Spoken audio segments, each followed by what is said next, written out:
sabi nga sa balitan to, siksik liglig ang nangyari sa araw na to.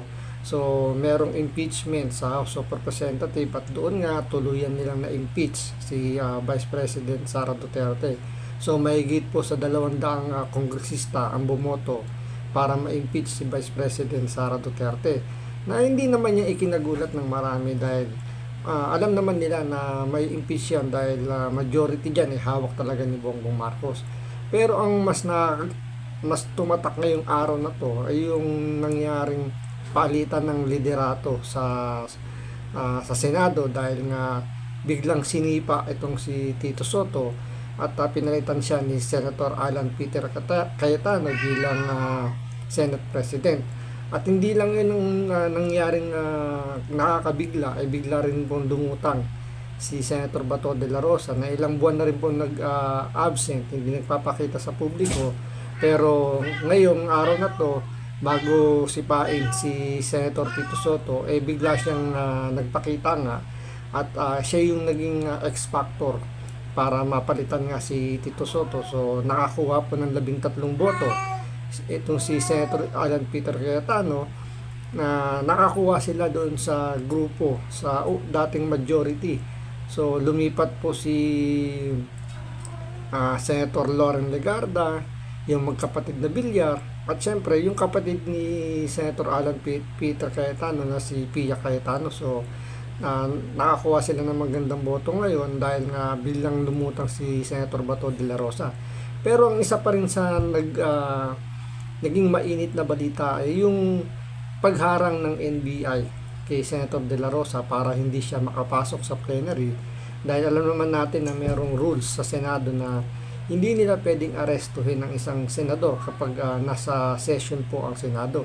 Pero gayon pa man ay nagkaroon po ng di umano parang pagmamalabis yung NBI dahil hindi nga nila pinayagang pumasok. Hinabol pa si Senator de la Rosa at nagkaroon ng komosyon doon sa Senado. So ito, panoorin na lang po natin yung buong recap na nangyaring tong araw na to doon sa Senado, kung saan nga naging mainit po yung naging tensyon maliban doon sa pagkapalit ng liderato, yung pati yung tangkang pag-aresto ng NBI at yung sinasabi nila na mukhang alam daw ni Tito Soto na meron ng warrant of arrest itong si Senator Bato de la Rosa pero inilihim niya.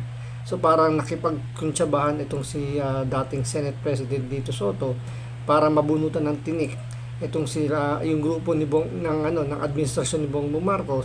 So parang mangyayari rito talagang gusto talaga nila na mabitbit itong si Senator de la Rosa papunta doon sa dahig. So ito, panoorin po natin yung recap na nangyari sa Senado. Pero syempre, bago at lahat, kung hindi ka pa nakasubscribe sa Makapili TV, baka naman pwedeng pakipindot po muna yung subscribe button at the same time palike na rin po ng video. Wala naman pong bayad dyan, kaya pindot na. So ito, panoorin po natin. Niyanig ng kudeta ang Senado ngayong araw. Binakante ang lahat ng posisyon, saka iniluklok na bagong Senate President si Senator Alan Peter Cayetano. Kabilang sa mga bumoto sa pagpapalit ng liderato ay si Senator Bato de la Rosa na biglang bumulaga sa Senado matapos umabsent ng halos 6 na buwan. Live mula sa Senado, nasa frontline ng balitang yan si Mean Los Baños. Mean, matindi ang mga pangyayari dyan ngayon. Ano ba ang latest? Julius, Sherry, Lunes pa lang, kotang-kota na sa dami ng nangyari at nangyayari pa rin hanggang sa ngayon dahil tuloy-tuloy pa rin ang Senate session. Dahil sa isang iglap nga, Julius, Cheryl, napalitan ang liderato ng Senado ng tuluyan ng makudita si Senator Tito Soto at palitan ni ngayon Senate President Alan Peter Cayetano matapos niyang makuha at mabuo ang kinakailangang 13 votes o yung mayorya mula sa 24 senators para siya ay maluklok bilang leader ng Senado. At nabuo, Cheryl, Julius, yung 13 votes na yan nang biglang lumitaw sa plenaryo si Senator Bato de la Rosa at personal at pisikal na bumoto at binigay ang kanyang boto para kay Senator Alan Peter Cayetano. Narito ang report. Itong klaseng gobyerno. As sitting president, hinaharang hindi papasukin sa sesyon. Kung ako'y absent, hinahanap na ako ninyo. Sumusweldo. Hindi nagpapakita. Ngayon, papakita ko dito. Oh, hinala ko naman yung day. Niresling ako doon. Kasugat-sugat ako. Makalipas ang higit 6 na buwang pag-a-absent, galit at emosyonal na lumutang sa Senado si Senator Bato de la Rosa. This is the Senate. Wala silang respeto sa institusyon ng Senado. Gano'n ang NBI. Ha? Nagsisigaw siya dahil ayaw daw siyang papasukin ng NBI. Na-trigger pa ang senador nang tanungin kung bakit siya biglang pumasok. Why are you here, sir? Bakit po kayo napapasok today, sir? Ayaw ba senator ng Republic? Kung hindi ko papasok, ginahanap niyo ako. Di ba? Ngayon papasok. Yun yung tanong na parang tanga, no? Natural, sitting senator siya. So, expect natin na bigla talagang papasok yan. At the same time, hinahanap nyo sila. O hinahanap nyo si Senator De La Rosa. Tapos sunod pa kita, tatanungin nyo bakit siya nandyan ngayon. Natural, kailangan niya pumasok. At the same time, may intel naman na, or sabihin natin, paano mayroon naman siya nakukuha balita na kailangan yung boto niya para mapalitan nga si Tito Soto dahil marami ang nakakapansin at nakikita talaga na itong liderato ni Tito Soto nung siya ay Senate President talagang unleaning nasa administrasyon, so hindi siya independent. Kitang-kita naman kung paano nila i-handle yung committee ng Blue Ribbon na pinagtatakpan talaga yung mga mastermind. So kahit si Ping Lacson na humahawak ng Blue Ribbon, kinukumbinsi niya na yung taong bayan na walang mastermind daw dun sa scandal ng flood control. So talaga kaya yun yung naging siguro naging dahilan kung bakit napilitan itong si Senator Bato de la Rosa, pero saludo sa kanya dahil nga sa paglutang niya dyan napalitan si Tito Soto dahil nakakuha nila yung majority. So wala nang problema, kumbaga wala nang magiging dahilan para ma-impeach pa si Vice President Sara Duterte, kasi kung yung unang liderato ni Tito Soto kailangan nila ng 16 na boto para ma-impeach si VP Sara, ngayon lumiit na yung kanilang bilang. So yung yung dating 15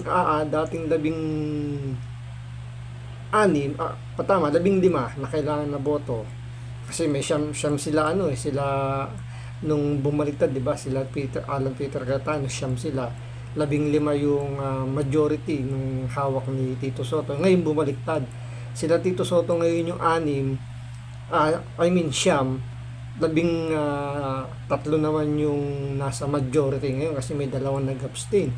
So mas mahirapan silang makakuha ngayon ng 16. So kahit ano pang mangyari dyan sa hearing na yan ng impeachment, hindi na may impeach si Vice President Sara Duterte. Kaya saludo po kami sa inyo, Senator Ronaldo Bato de la Rosa, sa pagsasakripisyo ninyo. Ngayon papasok ako, tatanungin niyo ako bakit ako pumapasok. Pati, sir, may kinalaman sa pag-sir para makabuo ng numbers po? Lahat yan trabaho ng senador. Pero hindi pa dyan natapos ang init ng ulo ni Senator De La Rosa. May pagkakataong sinugod niya pa ang Senate Sergeant at Arms dahil hinayaan lang daw nito ang NBI na harangin siya sa Senado. Kung ikaw ang senador, sir, ako ang Sergeant at Arms. Pagpapakamatay ako para hindi ka magalaw dito sa institusyon nito. Dito kasi may lumulutang na balita na alam nga daw ni Tito Soto na meron ng warrant of arrest, pero hindi yan i-disclose sa mga senador, especially kay Senator Senador Ronald Bato de la Rosa. So ang nakakalam lang dyan, possible, yung itong Sergeant at Arms, sinabihan to ni Tito Soto na huwag makikialam siguro. Kaya dito napansin nila na bakit pinabayaan lang ng Sergeant of Arms ng Senado na makapasok yung mga taga-NBI, na hindi rin natin maintindihan paano nila nalaman na pupunta dyan si Senator De La Rosa, si Senator Bato. So malamang sa malamang talaga na may kinalaman din dito si Tito Soto sa nangyari, dahil nga nakaprepare na yung NBI sa mangyayari. At the same time siguro parang ito yung bawi ni Senator Tito Soto kung sakasakaling may impeach siya. Pero masisipa siya sa kanyang pwesto. Pero parang win-win solution para sa kanya kahit hindi siya yung masipa dyan, pero kung biglang lulutang nga si Senator Bato de la Rosa, malamang ipapa-aresto pa rin niya kahit na nasunod na plenary session.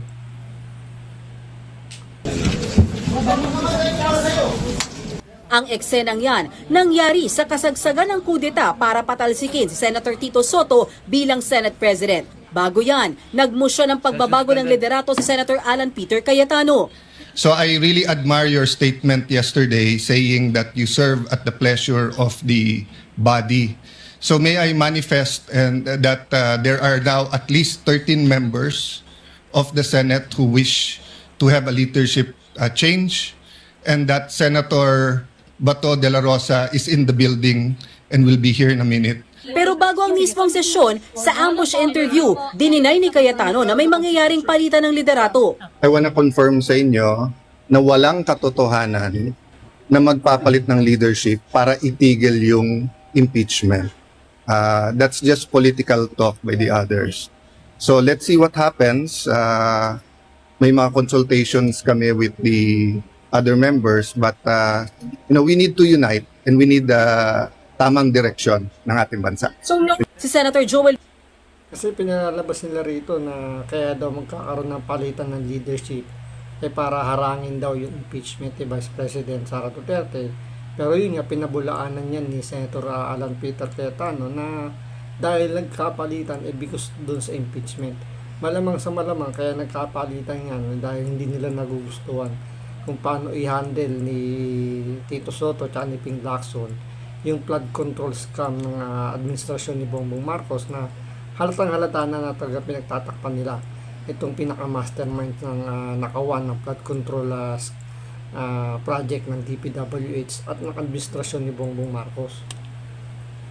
Senator Joel Villanueva naman, nagmusyon na ibakante ang lahat ng posisyon sa Senado at nangyari nga yan.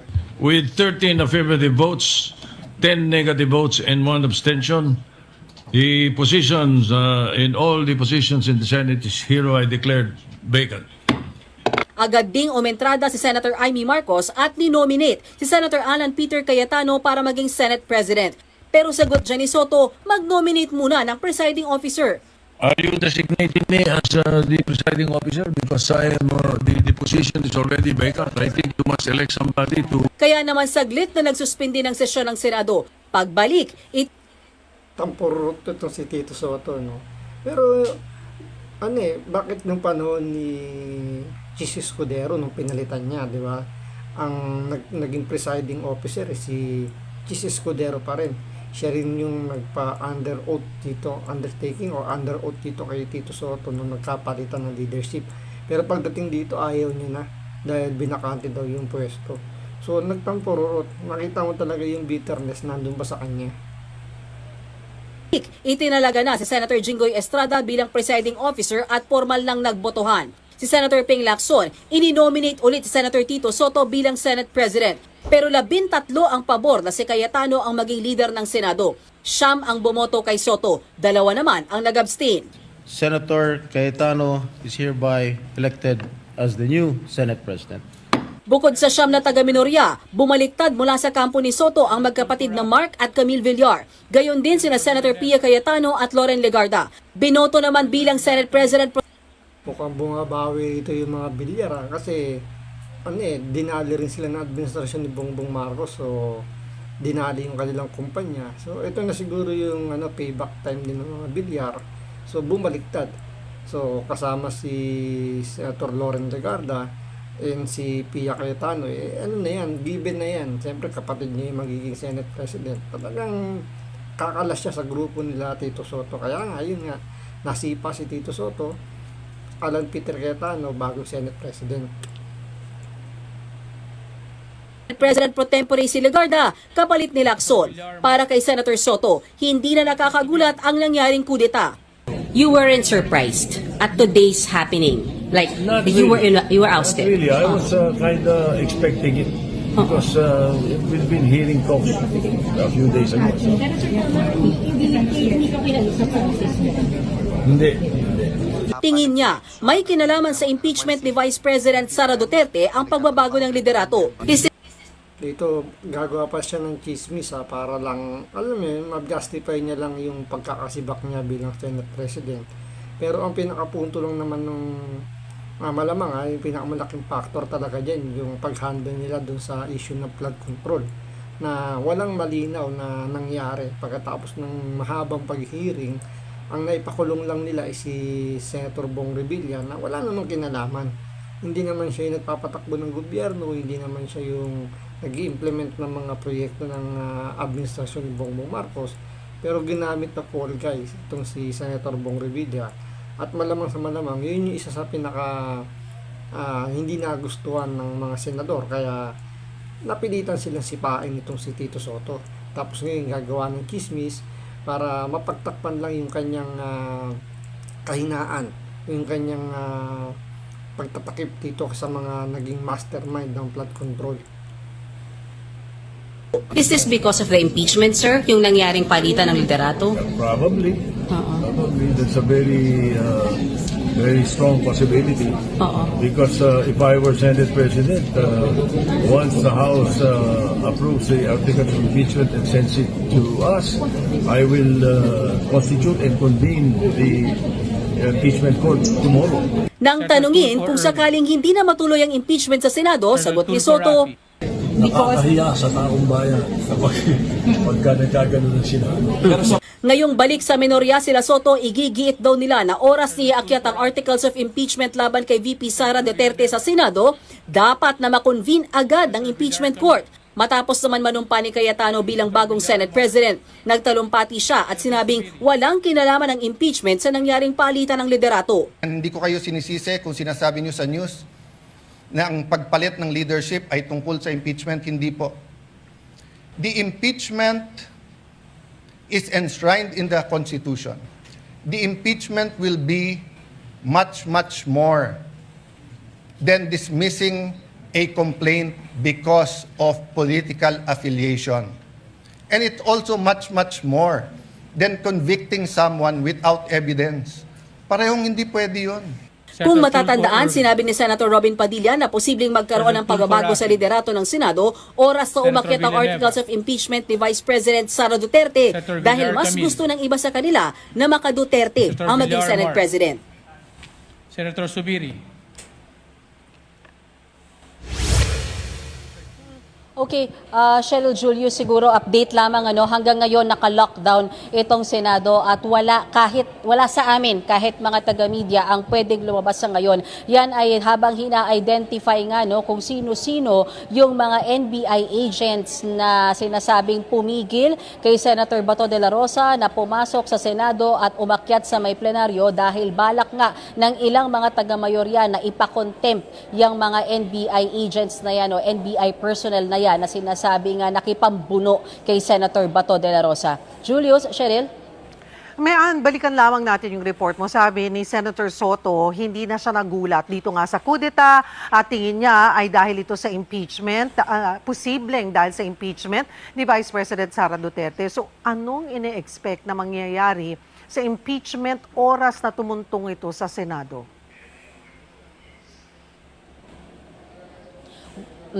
Tama ka, Cheryl, kasi medyo yung yung binild kasi over the weeks talaga na narrative dito sa Senado under the Senate presidency of Tito Soto ay right after matransmit dito yung articles of impeachment against Vice President Sara Duterte, kinabukasan magko-convene as impeachment court. So ang sinasabi nga ni Senator Soto, now that they are in the minority, kahit siyam lang sila, yan pa rin daw yung ipupush nila.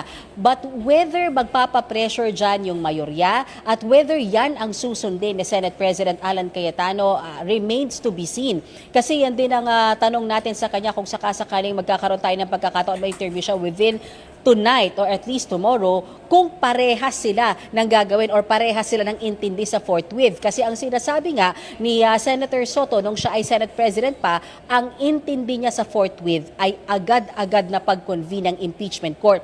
Though not necessarily ay tutuloy agad sa impeachment trial dahil nga meron pang mga summons, meron pang mga pre-trial, but what they want is bago matapos yung sesyon ngayong Mayo, kasi hanggang June 4 lang yung sesyon, dapat ma-convene ang impeachment court. Court. Pero ang inaabangan natin ngayon, parehas ba sila ng intindi ni Senate President Alan Peter Cayetano sa forthwith? O ang ibig bang sabi, o ito ba nga yung bagong mayorya ay they will take time para mag-prepare? Gaya nga rin ang sinasabi ng Supreme Court, hindi naman ibig sabihin agad-agad. Pwede namang mag-prepare muna ang Senate bago mag-convene ang impeachment court. So talagang ang daming dapat abangan, especially tomorrow kung iaakit kayong articles of impeachment dito sa Senado, matapos na nga rin yung botohan ngayon sa Kamara. Cheryl.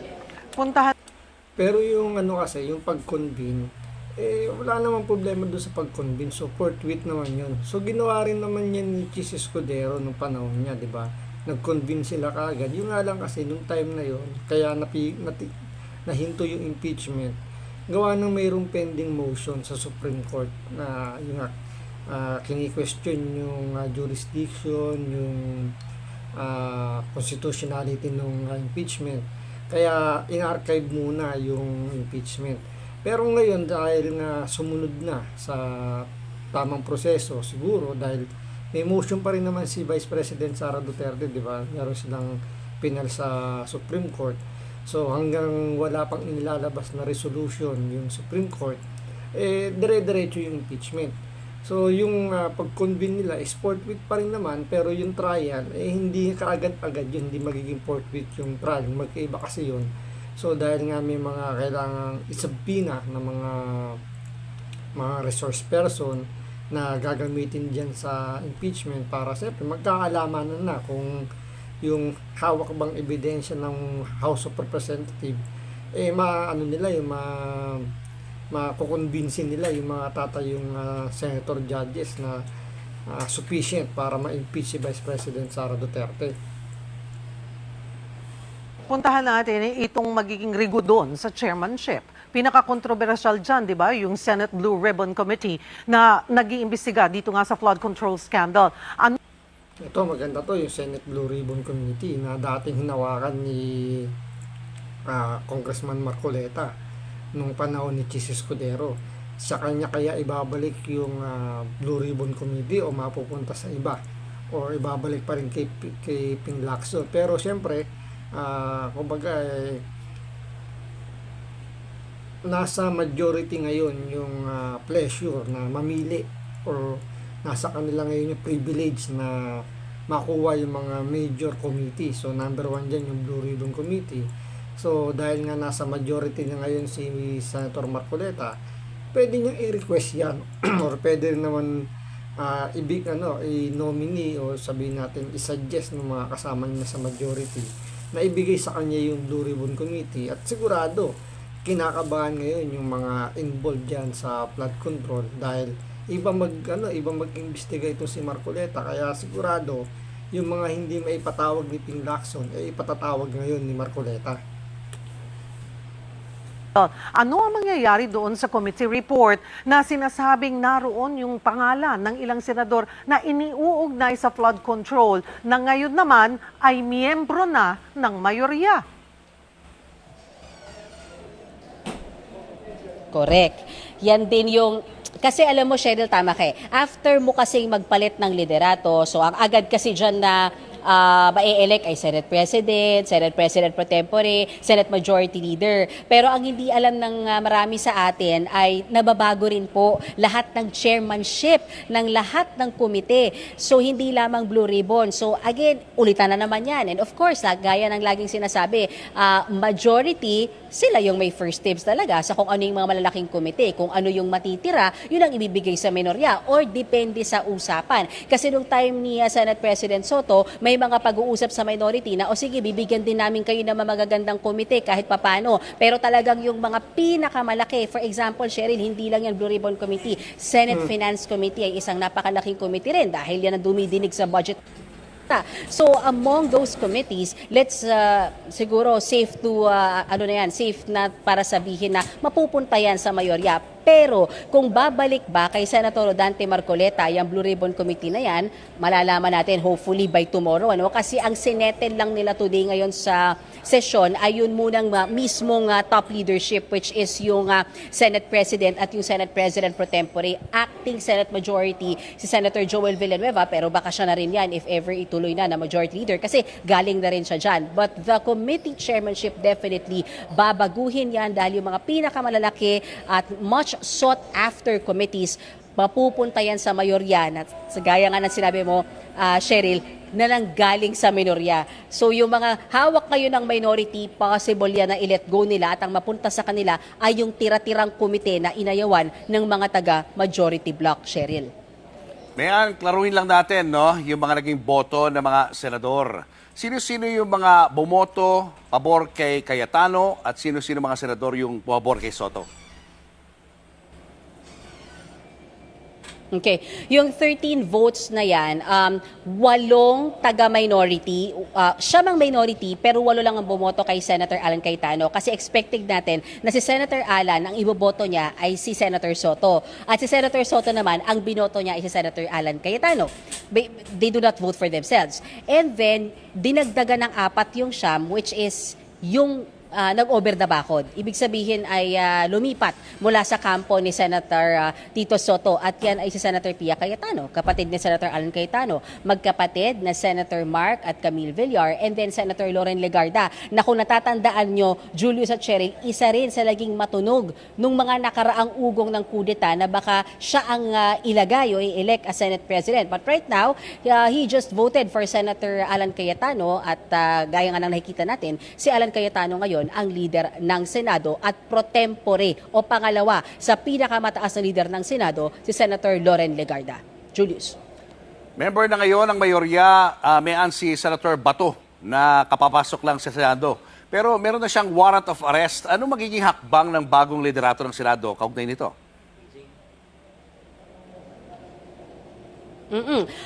Actually, buti na tanong mo yan, nag-grant yung protective custody na iminusyon ni, I think, Senator Dante Marcoleta.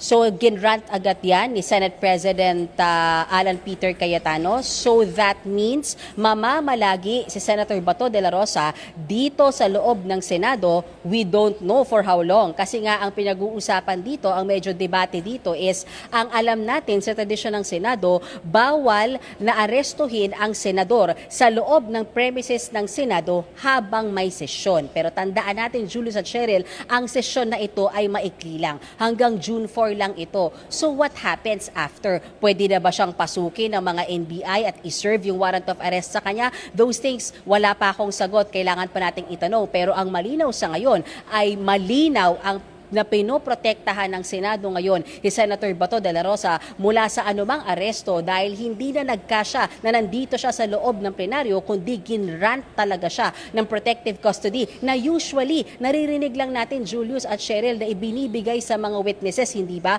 Pero this time, isang senador ang sa ilalim sa protective custody ng Senado. Pero tingnan nyo yung nangyayari sa balita ngayon na parang binigyan ng privilege itong si Senator Bato de la Rosa para sa protective protection ng ng Senado. Ginawa rin naman yan ni Trillanes nung panahon na siya yung aaresto din. 'Di ba? Ginawa pa nga niyang hotel yung Senado. So wala namang nagreklamong ibang senador nung time na yon. Tapos itong si De Lima nung time din na aaresto din siya, 'di ba? So binigyan din siya ng protective custody rin ng Senado. Pero ngayon parang pinalalabas ngayon sa balita na kumbaga masyadong binibaby ngayon dito si Senator De La Rosa dahil binigyan din ng protective custody ng Senado. So makikita natin dito na talagang iniiwas lang nila yung hindi naman iniiwas pero dahil nga nagkapalitan ng liderato, parang nangyayari ngayon yun nga kinukonsinte itong si Senator Bato de la Rosa. ng Senado. Tinatanong pa natin yung kampo ni Senator Bato de la Rosa kung mauulit ba. Naalala nyo yung nangyari nun kay Senator Trillanes na parang 5 or 6 na linggo kaming nagkampo sa labas ng kanyang opisina kasi kung under protective custody nga siya, baka hindi siya pwedeng lumabas talaga ng Senado kasi once lumabas siya ng Senado, pwede na siyang arestuhin. So malamang na dyan siya sa kanyang opisina maglagi at kung magkakampo siya ng kung gaano katagal, ay yan yung aalamin natin, Cheryl, Julius. Ihabol ko lamang, Mayan, ngayon sabi mo nga naka-lockdown sa mga oras na ito. So nandyan kayo, hindi kayo makakalabas. Ano ba yan? Mariresolve ba yan hanggang ngayong gabi or wala talagang idea kung ano pang mangyayari? Dapat ma-resolve. Cheryl, kasi lahat kami hindi makalabas, pati mga empleyado ng Senado, no? Lahat kami nandito sa loob, naka-lockdown kami. Ang sinasabi lang naman, kaya naka-lockdown ay para ma-identify sino. Kasi nilabas na yung video, I don't know kung piniplay natin ngayon, nilabas na yung video ng mga nanghabol na NBI personnel kay Senator Bato de la Rosa. So yun ngayon, yung minumukhaan at ina-identify isa-isa dahil ang gusto nga nila Senator Joel Villanueva, ipa-contempt sila. And ang balita rin natin, may iba pang mga NBI personnel na nasa labas na gustong pumasok pero hindi na pinapasok ng Senado dahil nga naka-lockdown kami hanggang ngayon. Nandito kami sa loob. Cheryl. Maraming salamat, Mayan Los. So yun, nakabang tayo ng balita bukas kung anong mangyayari sa pananatili ni Senator Bato de la Rosa sa Senado at ano yung magiging aksyon ngayon ng Senado dahil nga parang sumobre NBI na tila hindi nga nagpaalam sa Senado, gusto talaga nilang kunin ng basta-basta itong si Senator Bato de la Rosa. At the same time, din naman NBI ay nagkakandak din ng investigation kasi siyempre susunod lang din naman sila sa utos ng administrasyon na kailangan mabitbit si Senator Bato, madala doon sa dahig dahil nga isa sa kalaban sa politika at malapit talagang kaalyado ng mga Duterte. So, abangan natin ano yung mangyayari yan. So, ganito na po muna. Maraming salamat po sa panonood. Ingat po kayo lagi. God bless.